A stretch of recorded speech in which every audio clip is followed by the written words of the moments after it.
жас болдық, колледжде жүрдік. Басшысы Гүлшат апайымыз бар, сонымен бір кезде махаббат болғанымызбен ауызда болып, жарыстарға шығып жүрміз. Жалпы мал тұрғанда да бірдеңе істеймін. Сармой мен нан ғой. Кейде жоқ. Өзің қатты терең арақ үңілсең, оқитын көп адам қазір тек Инстаграмға салып сөйтеді, өз-өзін көрсетеді. Көп ұйықтайсың ба, мал бассың? Армысыздар, құрметті көрермен. Өздеріңізбен көріскенімізге қуаныштымыз. Әдеттегідей бүгінгі шай тайымда ауданымыздың белсенді жасы, ауылдың қара баласы, кішкентай ғана ауылының жастарын жинап, үлкен қайырымды істердің жаршысы болып жүрген белсенді жас Ізбен Шапағат Сейсенұлы. Шапағат, бүгінгі шай тайым жобасына қош келдің. Енді шай деп жатырмыз ғой. Жалпы шайға талғамың қандай? Жақсы шай. Жақсы көресің бе шай ішкенді? Жақсы көреміз. Ал ендеше шай ішіп отырып, шайдан алып отыр, шай ішіп отырып әңгімелесейік. Шапағат, алдымен өзің туралы айта кетсең, қайда туылдың, отбасың, қазіргі таңда немен айналысып жүрсің? Мен деген Түпқараған ауданы осы Таушы ауылында дүниеге келдім 1991 жылы. Жұмыс орным Маңғыстау облысының өңірлік электротораптық компаниясында электрожабдықтарын жөндеуші маманы болып жұмыс жасаймын. Қаржанбас кен орнында. Отбасым, үйленгенмін, 2 қызым бар. Аллаға шүкір, ата-анаммен тұрамын. Үйдің кенжесімін. Жалпы қазіргі таңда немен айналысып жүрсің? Қазіргі таңда жалпы жұмысым бар, әрине. Қазіргі таңда енді хоббиіміз дейміз ба, қалай деп айтсам болады. Жалпы ауылымыздың осы достарымызбен бірге, құрдас достарымызбен бірге, осы Таушы жастар тобы деп осы 2018 жылы бастап ашқан болатынбыз. Жалпы ауылға бір пайдамыз тиісін, осы ауылдың тұрғынымызға, осы ауылдың туылдық қой, аз да болса көмегіміз тиісін деп бір қайырымдылық шарасын ұйымдастырып бастаған болатынбыз. Содан 2018 жылы бастады, сол әлі күнге дейін сонымен айналысып келеміз. Қазір хобби болып бастады. Қазір енді міндетіміз өзіміздің ауылға деген әрбір тұрғынның міндеті ғой, енді ауылына деген. Қазір өзіміздің міндетіміз деп білеміз.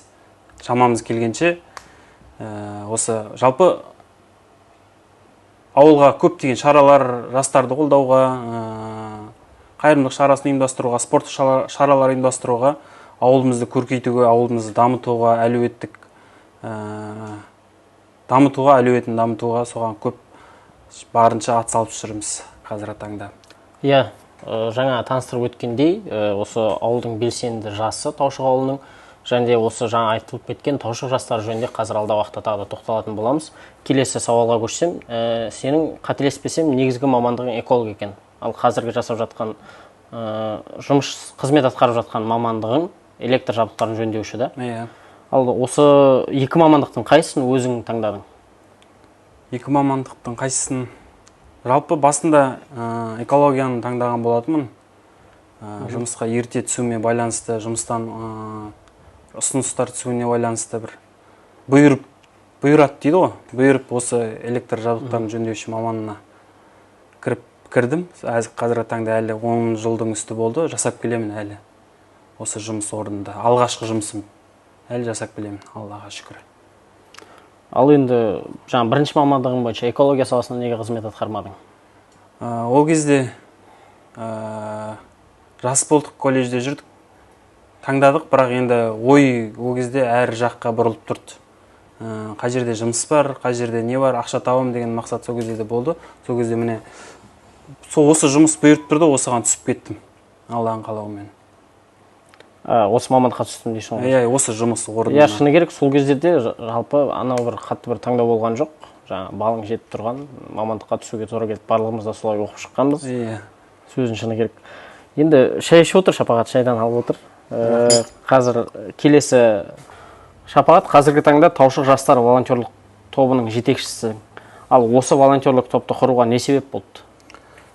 Бір осы жұмысшы жастармен кездесуде осы портқа келетін болғанбыз, аудан орталығына. Сол кезде мына осы Түпқараған жастар орталығының басшысы Гүлшат апайымыз бар, сонымен бір кездесіп, сөйлесіп, соған кеңес сұраған болатым. Осындай мен ауылыма осындай жалпы шаралар ұйымдастырғым келеді, жастарды көтергім келеді, қандай кеңес бересіз дегенде, ол маған тек қана кеңес берген жоқ, осы жарыс ұйымдастыруға, қайырымдылық шара ұйымдастыруға көптеген мына кубок, диплом дейді ғой, сондайларды алып берді, көмектесіп. Жалпы кеңестерін берді. Жалпы содан басталған болатын, осы Түпқараған жастар ресурстық орталығынан басталған болатын.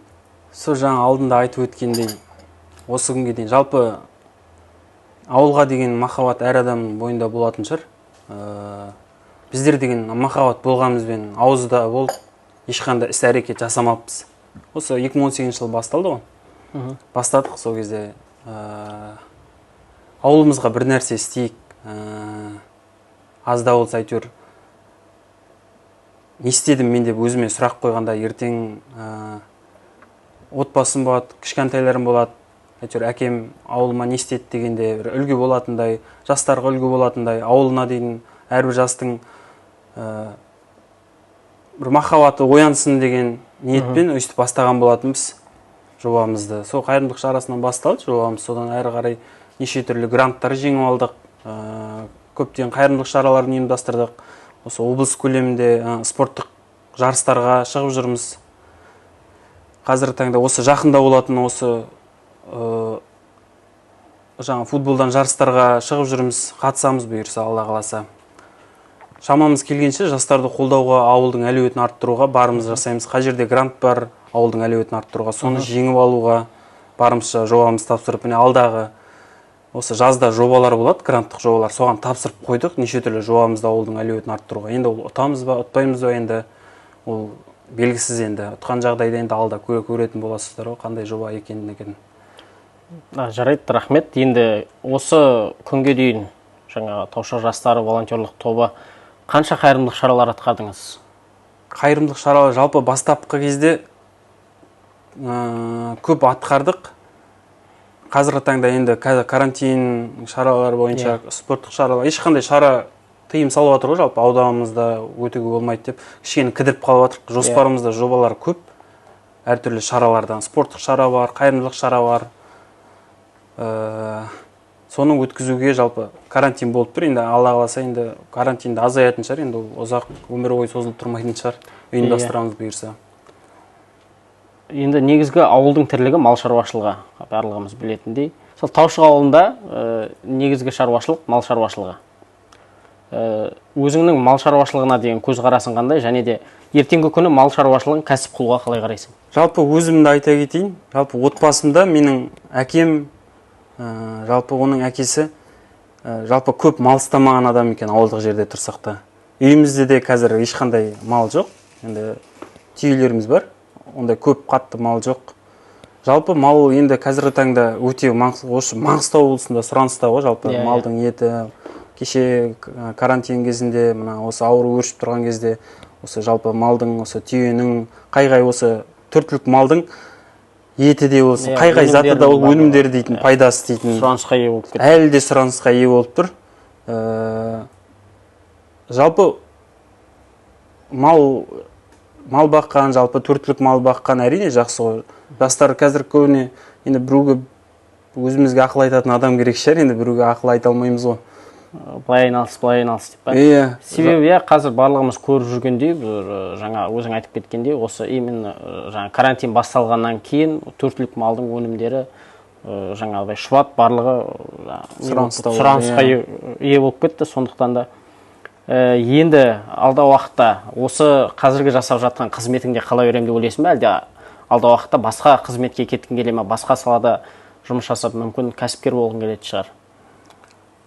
Әрине, әрбір адамның бойында енді кәсіпкер болғым келеді. Ұйықтап жатырғанда да, тұрғанда да бірдеңе істеймін, не істесем болады, бірдеңе істеу керек деген ой кетеді ғой. Барлық адамда осындай ой бар, бірақ енді мақсат қойып алға қадам басса, ешқандай қорықпай, оны кәсіпті кез келген адамда жасай алады деп ойлаймын. Енді әрекет еңбек ету керек деп ойлаймын. Жаңа жатарда қайта ойлай бергеннен таңертең тұрып соны. Ойлай бергеннен өзінен өзі пайда болып кетпейді. Соны әрекет ету керек деп ойлаймын. Жақсы, рахмет Шапағат. Бүгінгі тамаша әңгіме дүкенін құрдық деп ойлаймыз. Енді сұхбат аяғында саған бір қызықты 10 сұрақ қоя кетсем, шынайы әрі тез жауап бере кетсең осы сұрақтарға. Бұйырса. Бала Шапағаттың арманы? Бала Шапағаттың арманы. Ауылымда сол не істеу, жалпы көрсету бала кезімнен, мектеп кезімнен жалпы әлемге таныту ауылымды. Ал келесі сұрақ, таңғы асыңыз әдетте неден тұрады? Сармой мен нан ғой. Үй шаруасына араласасыз ба? Әрине. Кейде жоқ. Өзіңізді қай қалаға ұқсатасыз? Әрине Ақтауға. Неліктен деп сұрайыншы. Ол сұрақ жоқ, бірақ неліктен? Неліктен болғанда енді күнде ысып тұрады, мінезім жалпы сондай. Түсінікті. Қатты тереңірек үңілсең теңіз бар деген сияқты да, мінезіміз жақсы деген сияқты былай. Бер жағында былай қатты суық көрінгенмен, жауапсыз махаббат болды ма? Әрине болды. Кез келген адам бұнда болды деп ойлаймын. Қай уақытта, студент кезде или мектеп жасында?